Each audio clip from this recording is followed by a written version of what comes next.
The City of Durham's 800 MHz radio system failure recovery plan. This video describes the three major failure scenarios involving the City of Durham's public safety radio system.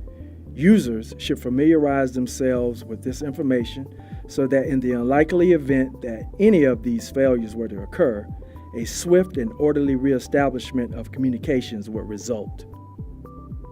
Scenario 1. Site trunking.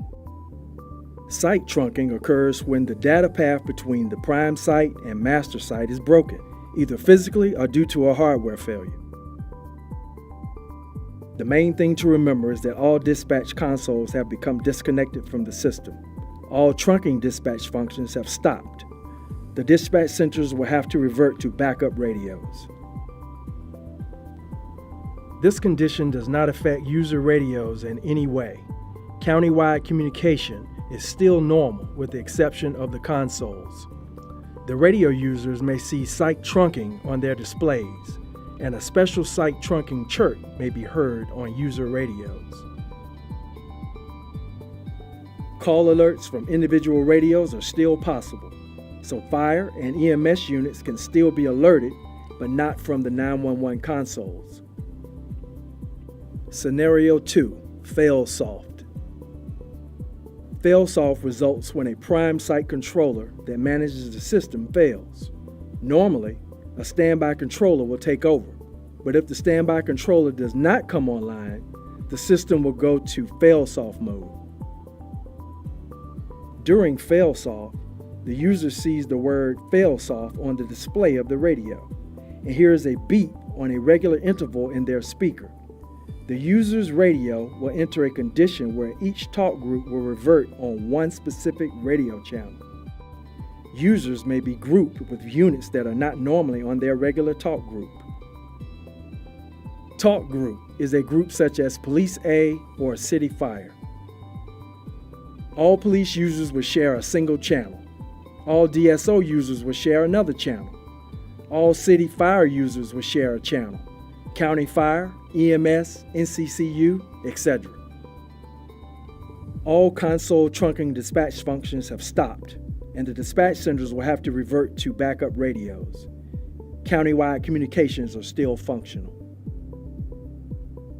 While in fail-soft, users must restrict radio traffic as much as possible due to sharing of channels causing possible congestion. Call alerts from consoles or individual radios will not be possible, so fire and EMS units cannot be alerted using call alert. Private calls are also not available during fail-soft. Scenario 3. Communications after fail-soft. If the system fails so severely that even fail-soft mode is not possible, users' radios will go into an out-of-range condition, indicating the radio system is completely off the air. Users will have to switch their radios to other available resources, including the state's Viper system, Wake County system, or Carey system. Additionally, a nationwide system of 5 mutual aid conventional channels may be used. Viper resources. All public safety radios have these 7 Durham talk groups on the Viper system: Durham Emergency Management, Durham EMS, Durham Fire, Durham Law, Durham TAC, Durham Gov, Durham Mutual Aid. These talk groups use a standardized statewide naming convention, but that does not prevent us from using them however we see fit. Users must keep in mind the Viper sites in Durham County are Cole Mill Road, Camden Tower, Bryan Center, and the Duke System. Each of these sites can have as few as 6 channels. They are not simulcast. They operate independently. Durham does not have an exclusive use of these Viper sites. They are always in use by other users. There are many other Viper talk groups contained in the radios, but they are for statewide communications.